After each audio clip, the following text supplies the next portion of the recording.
Ce soir, nous allons apprendre les lois relatives à la trouma. Alors, la trouma, c'est une partie de la récolte que l'on va devoir donner selon le cas, des fois à un Cohen, des fois à un Lévi, des fois à un pauvre, etc., etc. Alors, on ne va pas commencer par savoir vraiment à qui on doit donner. On va d'abord essayer de comprendre quel est le terrain, dans quel endroit un terrain, sa récolte va devoir être prélevée dessus la trouma. Et après, dans les prochains chapitres, vous allez voir les différents détails. Alors, il y a différentes troumas, donc différents prélèvements qu'on va devoir faire sur une récolte. Il y a ce qu'on appelle la grande trouma, il y a la dîme. Quand on dit la dîme, c'est le maaser, donc c'est 10%. Il y a pour cela donc deux commandements positifs. Le premier, la grande trouma, celui qu'on va donner, vous allez voir, au Kohen, au Lévi, etc. Puis le maaser. Par contre, il y a 6 commandements qui sont négatifs. Par exemple, de bien faire dans l'ordre. C'est-à-dire que si c'est prévu que cette année précise, on doit donner d'abord au Kohen, puis au Lévi, puis au pauvre, etc., on ne fait pas comme on veut. On doit d'abord donner au Kohen, puis au Lévi, puis au pauvre. Par contre, si c'est l'inverse, on doit faire l'inverse. On ne doit pas faire comme nous on veut, on doit faire comme l'ordre nous le demande. Un autre commandement négatif, c'est que toute personne qui n'est pas Kohen ne peut pas manger de la trouma. La même chose si quelqu'un y réside chez un Kohen, un Airbnb par exemple, ou son employé, il ne devient pas Kohen pour autant et ne peut pas manger de la trouma. Sa femme par contre pourra. Quelqu'un qui n'est pas circoncis ne pourra pas manger de la trouma. Un Kohen qui n'est pas pur, pendant tout le moment où il ne s'est pas encore purifié, il ne peut pas manger la trouma. C'est pour ça qu'aujourd'hui par exemple, on ne peut pas faire cette mitzvah. Et une halala, vous vous rappelez qu'on avait appris qu'une femme qui s'est mariée, qui est veuve, etc., qui a eu un enfant, ça veut dire que ce n'est pas une personne qui peut se marier avec un Kohen, eh bien, ne peut pas consommer ni la trouma, ni même le prélèvement des offrandes, comme vous allez le voir plus tard. Alors, le premier chapitre aujourd'hui, on va parler de façon générale d'abord, il y a 2 sortes de trouma. Il y a celle que on est en terre d'Israël, et donc c'est la Torah qui nous demande de prélever cette partie de la récolte. Il y a des endroits qui font partie d'Eretz Israël, de la terre d'Israël, mais qui ne sont pas totalement. Il y a des parties qui sont juste à côté, et il y a des parties qui sont très loin. Par exemple, Chalon-sur-Saône, c'est comme vous avez dit, on n'est pas en terre d'Israël. Par contre, il faut la transformer. Ça, c'est un autre travail. Alors maintenant, ce qu'on va essayer de voir, c'est que d'après la Torah, c'est seulement la terre d'Israël, qu'il y ait le temple ou qu'il n'y ait pas le temple, on doit prélever cette partie-là. Par contre, les prophètes, les Nevi'im, vont instituer que les prélèvements de la Trouma soient aussi observés en Babylonie, parce que c'est très proche de la terre d'Israël. Étant donné qu'il y avait une très grande majorité lorsqu'il y a eu l'exil, le premier exil en Babylonie, eh bien les sages ont institué que là-bas aussi on va devoir faire le prélèvement de la Trouma. Maintenant, il y a d'autres endroits qui sont très proches. La Jordanie, Ammon et Moab, il y a l'Égypte. Alors, ces endroits-là, ce seront les sages qui vont nous demander de le faire, mais ce ne sera pas obligatoire d'après la Torah, seulement d'après les Chachamim. Maintenant, qu'est-ce qui est appelé la terre d'Israël? D'abord, la terre d'Israël ne peut être appelée la terre d'Israël que si c'est un roi juif qui va la conquérir, ou un prophète avec l'accord de la majorité du peuple juif. Par contre, si c'est une tribu, une famille ou même un particulier qui prend les armes et qui va conquérir, ce n'est pas considéré comme la terre d'Israël pour qu'on doive faire tous les commandements. Donc il y aura une partie oui, une partie non. Alors ça, vous allez apprendre plus tard quels sont les commandements que l'on doit faire aujourd'hui en Israël et quels sont les commandements qu'on ne pourra faire que quand il y aura le temple, lorsqu'il y aura le roi Mashiach qui va venir et qui va reconquérir toute la terre d'Israël en entier. Et c'est pour cela qu'il y a par exemple des terres que le roi David, qui était roi d'Israël, personne ne peut aller contre ça, à l'extérieur de la terre d'Israël, à Ramnaharaïm, Achlav, etc. Et pourtant, c'est la grande assemblée, le grand tribunal rabbinique qui va lui demander d'aller conquérir, et pourtant, c'est encore appelé l'extérieur de la terre d'Israël, ça n'a pas été complètement lié à la terre d'Israël. Pourquoi? Parce que pour pouvoir avoir atteint le statut de terre d'Israël, il faut d'abord avoir conquis toute la terre sans avoir omis ne serait-ce qu'une petite parcelle, et après on peut rajouter dessus. Mais si on n'a qu'une partie d'Israël, tout ce qu'on va conquérir à côté ne fera pas partie de la terre d'Israël, pas d'après la Torah en tout cas. La seule terre qui est un petit peu différente, on va parler de la Syrie, Souria, qui elle va avoir à un certain point le même statut que la terre d'Israël et dans d'autres choses, le même statut que l'extérieur de la terre d'Israël. C'est pour cela que celui qui va acheter un terrain, eh bien, il faudra qu'il donne quand même la Trouma, la dîme, la 7e année de la Shemitah, etc. Mais ce sera toutes les autres lois selon l'ordre rabbinique et pas selon la Torah. Maintenant, il va y avoir aussi le fait d'une personne qui va prendre possession d'une terre d'Égypte. Le fait qu'on a été exilé, ça a perdu sa sainteté. Parce que le fait qu'on a conquis à ce moment-là un petit peu la terre, c'est bien, mais c'était très provisoire. Par contre, quand on a été exilé en Babylonie, qu'on est remonté prendre la terre d'Israël, tous ceux qui ont pris possession d'une partie de la terre l'ont sanctifiée à jamais. Et c'est pour cela que toute personne qui va, à ce moment-là, va conquérir une certaine partie, va devoir s'occuper de faire toutes les lois de la terre d'Israël. Et c'est pour ça que, par exemple, il y a la terre de Ashkelon, qui d'une certaine façon, d'une certaine manière, va être exemptée de certaines dîmes, alors que d'autres non. Et c'est pour ça que ce n'est pas du tout évident à savoir qu'est-ce qui fait vraiment partie, et c'est là que la formulation de la phrase va faire toute la différence, entre la terre d'Israël et le pays d'Israël. Par exemple, Élat, on en a déjà parlé, ça ne fait pas du tout partie de la terre d'Israël. Élat, ça fait partie du pays d'Israël.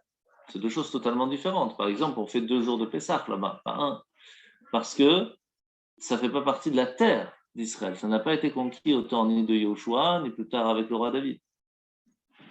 Et donc, c'est pour ça que c'est divisé en 3 catégories. Il y a ce qui relève de la terre d'Israël. Il y a tout ce qui est à l'extérieur de la terre d'Israël. Et puis, il y a la Syrie. Alors, tout est divisé en 2. Par exemple, la terre d'Israël s'est divisée en 2. Tout ce qui a été conquis en montée de Babylonie, c'est une partie. Tout ce qui a été conquis par les quelques personnes qui sont revenues d'Égypte, c'est une deuxième partie, où les lois, c'est quasiment la même chose, mais il y a des petites différences. À l'extérieur de la terre d'Israël, c'est divisé aussi en 2. Comme on en a parlé tout à l'heure, il y a la partie Égypte, la partie Babylonie, la Jordanie, etc. Où là, les Chachamim, les sages nous disent, en fin de compte, le peuple juif s'est installé, on conquit, et donc il faut quand même, si on habite là-bas, faire les lois de la Shemitah, etc. Mais pas d'après la Torah, d'après les sages. Par contre, tout ce qui est au-delà de ça, l'Europe par exemple, n'a pas du tout aucune obligation à faire les lois de la Trouma, de la Shemitah, etc. Maintenant, le Rambam Maïmonide va nous donner plus ou moins c'est quoi les limites de ce qu'ont pris possession les Juifs quand ils sont montés d'Égypte. Et il va nous dire c'est de Rekem, qui est à l'est de la terre d'Israël, jusqu'à la mer Méditerranée de Ashkelon, qui est au sud de la terre d'Israël, jusqu'à Akko, qui est au nord. Donc toute cette partie-là, on va avoir l'obligation de payer les dîmes, avec la Shemitah, etc. Et la même chose pour ceux qui sont revenus de Babylonie, il y a toute la liste, je ne vais pas vous donner la liste de toutes les parties d'Israël, ça vous pourrez aller voir vous-même. Aujourd'hui, de toute façon, ce n'est pas très compliqué. Quasiment toute la terre d'Israël, comme vous la connaissez, à part Élat en bas, fait partie de la terre d'Israël. Maintenant, Souria, donc la Syrie, c'est en dessous de la terre d'Israël, en face d'Aram Naharaim, Damas, etc. Tout ça, c'est considéré comme l'extérieur de la terre d'Israël. Et il y a quand même une certaine obligation de dîme. Par contre, Akko, qui est considéré comme l'extérieur d'Israël, ou comme Ashkelon, ce sont les limites de la terre d'Israël. Et donc, on aura quand même l'obligation de faire la dîme dans ces endroits-là. Maintenant, la question qu'on va voir tout de suite, c'est que se passe-t-il si un juif ou un non-juif va lui appartenir le terrain? Mais la récolte va pousser, va être vendue à un certain moment. Alors, à quel moment ça s'appelle qu'on va quand même devoir payer la dîme? Imaginez un non-juif, il achète un terrain en Israël. D'accord? Le terrain, il reste kadosh, il reste saint. Et c'est pour ça que si un juif va le racheter, il est obligé de faire toutes les lois de la terre d'Israël. C'est pas parce qu'un non-juif l'a acheté qu'il perd, sa sainteté. C'est la terre d'Israël. Ce qui fait que si maintenant il y a un juif qui vient et qui achète le terrain où, on va voir après, il va acheter les fruits du non-juif, qui a poussé en Eretz Israël, est-ce qu'il va avoir l'obligation de prélever la trouma ou il peut manger tranquillement? C'est la grande question. Par contre, lorsqu'on sort de la terre d'Israël, en Syrie par exemple ou autre, dans ces cas-là, le fait qu'un non-juif va acheter la terre, ça va perdre sa sainteté. Et donc, lorsqu'un juif va racheter ça, c'est là que la question va se poser, est-ce qu'on aura encore l'obligation de faire toutes les lois de la trouma? Imaginons un champ, d'un fruit, un champ de fruits dans la terre d'Israël, mais qui appartient à un non-juif. Maintenant, le non-juif s'en occupe et tout s'est bien passé, il les prend, il les engrange, il les met, il va au marché, il les vend. Étant donné que les fruits sont prêts à être mangés, ils sont prêts à être vendus, ça y est, ils sont là. Alors, le juif peut acheter sans avoir aucun besoin de prélever quoi que ce soit. Par contre, si le traitement des fruits n'a pas été totalement fini, alors le fait que le juif va l'acheter et que le fruit va encore avoir un besoin de traitement, eh bien, il aura l'obligation sur lui, en tant que juif, de prélever la trouma sur ce fruit. Et c'est pour cela que maintenant, le Rambam va nous donner différentes façons. Par exemple, si un non-juif va vendre ses fruits à un juif alors qu'ils sont encore dans la terre, et donc ils ne sont pas encore en maturité. Donc automatiquement, toute la suite, ça appartient au juif, donc il va devoir payer la trouma, il va devoir donner le prélèvement de la trouma. Et donc, la base qu'il faut savoir, c'est qu'à partir du moment où un non-juif en terre d'Israël va finir le traitement total des fruits, seulement à ce moment-là, il n'y aura pas d'obligation à payer les dîmes. Par contre, si le juif les achète avant la fin du traitement, quelle que soit la façon, il sera obligé de le payer. Maintenant, s'il y a un juif qui va vendre ses fruits à un non-juif avant qu'il soit soumis aux dîmes et qu'il va parvenir à maturité, le fin du traitement va se faire chez le non-juif, eh bien c'est la même chose. Étant donné que tant que le traitement n'a pas été fini, qu'ils ne sont pas matures, qu'ils ne sont pas prêts à être mangés ou à être vendus, ils sont comme si pas existants, entre guillemets. Ce n'est pas encore appelé des fruits, ce n'est pas encore appelé de la récolte. Et donc, comme c'est un non-juif qui va les achever, il n'aura pas l'obligation d'amener et de payer toutes les dîmes et les troumotes. Par contre, ce sera quand même les chachamim, les sages, qui vont obliger quand même de faire le paiement de ces dîmes pour ne pas que tout le peuple juif fasse toujours la même chose. Ils achètent un terrain en Israël, ils font pousser, un mois avant que tout soit prêt, ils vendent aux non-juifs, et comme ça, ils sont tranquilles, ils n'auront rien besoin de payer, et les Kohen et les Lévis, les pauvres, ils vont rien recevoir. Alors pour ne pas que cela arrive, les Chachamim, les sages, nous ont obligés à donner, à partir du moment où le terrain nous appartient, même si on le vend à un non-juif, de donner la trouma. Alors, celui qui va maintenant acheter un champ, ça c'était pour la terre d'Israël. Maintenant, celui qui va acheter un champ en Syrie. On a dit que d'après les sages, on se doit de payer quand même toutes les troumotes, le maaser, les dîmes, etc. Comme si on était en Israël. La différence, c'est que quand on est en Israël, c'est la Torah qui nous oblige. Lorsque on est en Syrie, c'est les Chachamim, les sages qui nous obligent. Et ça va quand même faire une différence dans la loi. Pourquoi? Parce que celui qui va acheter des fruits d'un non-juif en Syrie,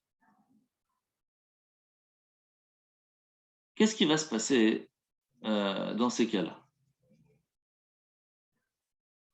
Étant donné que la terre, ce n'est pas une terre sainte comme la terre d'Israël, le juif n'aura pas l'obligation de payer la dîme. Pourquoi? Parce que la terre n'est pas sainte comme la terre d'Israël. Donc, c'est pas comme en Israël. La terre de Syrie ne pourra être sainte que si elle appartient à un juif. Et c'est à ce moment-là seulement que la terre devient sainte pour cet endroit et ce moment précis. Mais les fruits qui viennent d'un terrain non juif en Syrie n'ont aucune sainteté.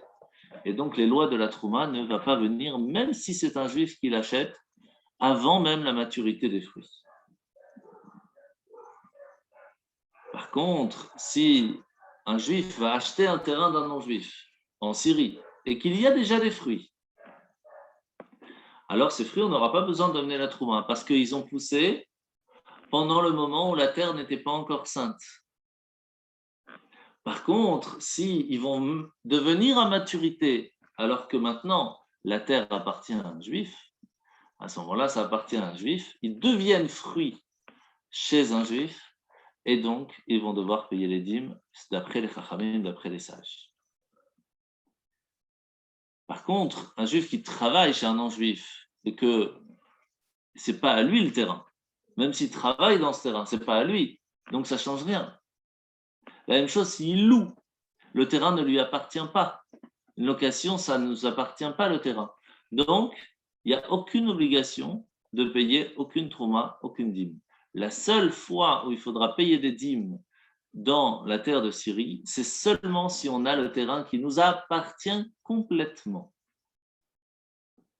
Par contre, la question qui pourra se poser, c'est lorsque on va acheter un terrain en Syrie, le champ d'un non-juif, avant qu'il arrive au tiers de sa maturité. Puis il va le revendre à un non-juif. Puis un juif va le racheter. Alors, qu'est-ce qu'on fait? Comme je vous ai dit tout à l'heure, on regarde le moment où il devient à maturité. À partir du moment où il devient à maturité en possession d'un juif, on a l'obligation, d'après les sages, de payer la dîme et les troumot.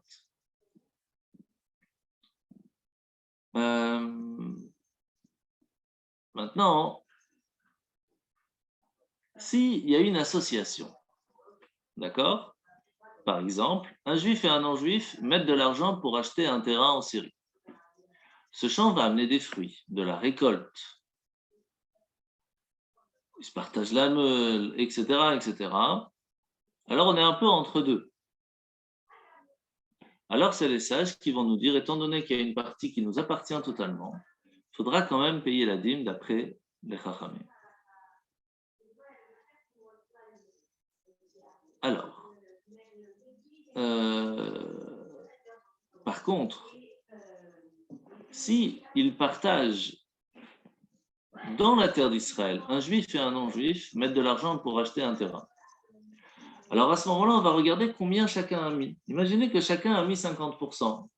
Eh bien, la moitié du champ aura l'obligation de payer la dîme, mais l'autre aussi un petit peu parce que ça fait un petit peu partie de la possession du juif.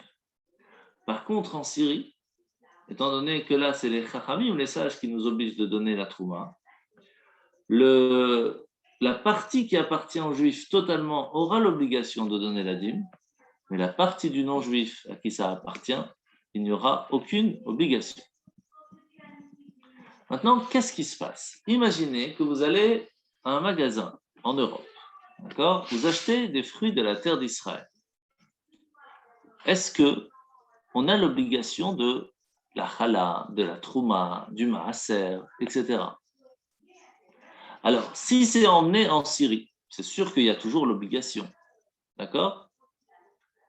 Si maintenant ils sont amenés en dehors, eh bien ce sera l'obligation de maaser et trouma d'après les chachamim, les sages. Et si c'est l'inverse, Donc, depuis ici, c'est importé par bateau jusqu'à la terre d'Israël. Alors, à partir du moment où ça arrive là-bas, on va regarder quelque chose. Tout ce qui va pousser, qui va finir la maturité en Israël, c'est problématique. Si c'était déjà fait, c'est quelque chose qui vient de l'étranger, donc il n'y a pas de problème. L'autre cas qui pourrait arriver, c'est un arbre qui est en dehors de la terre d'Israël, mais le feuillage, il rentre un petit peu en Israël. Il faut vraiment être à la limite. Alors, on se réfère toujours à la racine. Si la racine est totalement en dehors, ça ne fait pas partie. Si c'est tout dedans, ça fait partie. Si c'est moitié-moitié, on est mélangé. Et là, on peut être embêté. C'est pour cela qu'on va quand même donner une certaine partie pour être tranquille, sinon on reste dans un doute.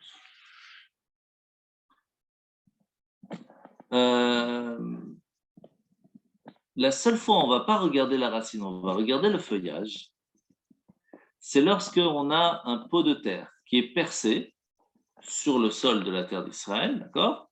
Mais ce n'est pas enraciné dans le sol. Et à ce moment-là, étant donné que ça n'a pas de lien avec la terre, on va regarder où se trouve le feuillage.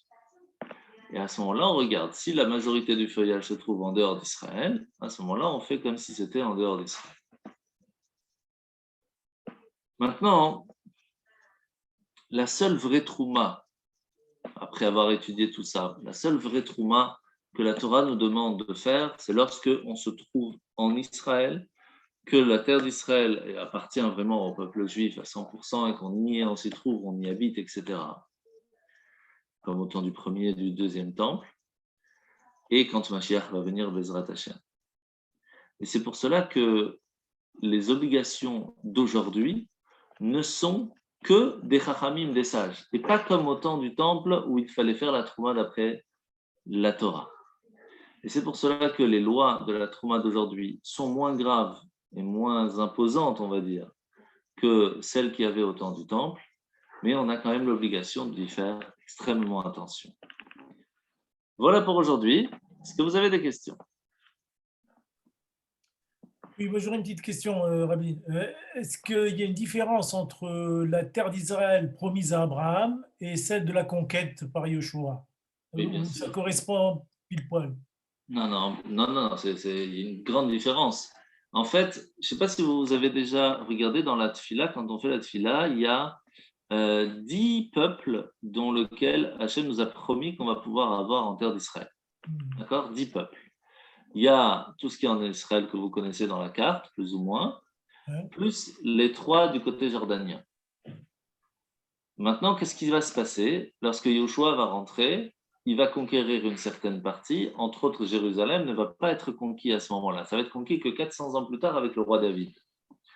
La partie jordanienne ne devait pas être conquise à ce moment-là, elle n'a été faite que parce que Ammon et Moab sont venus se battre contre nous, et donc, puisqu'on a dû se défendre, alors on les a conquis. Mais normalement, ce n'était pas prévu dans le programme officiel.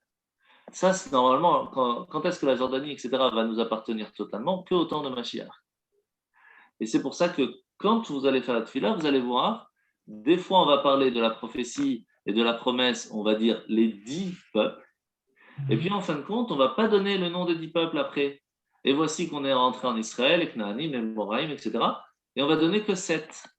Parce qu'en fin de compte, c'est que les 7 peuples de Canaan que l'on va en fin de compte réussir à conquérir, et pas les 3 autres.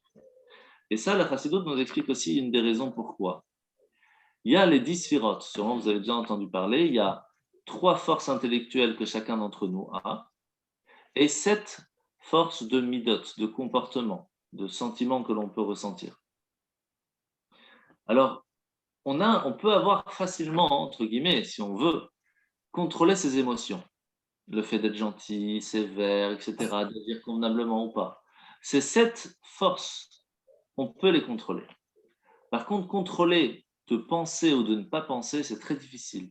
Contrôler son intellect, c'est quasi impossible. Et ça, c'est pour cela que quand Mashiach va venir, on aura le contrôle sur ces 3 autres. Chochma, Bina et Da'at. Et quand on prend les 3 premières lettres, ça fait Chabad. Chochma, Bina et Da'at.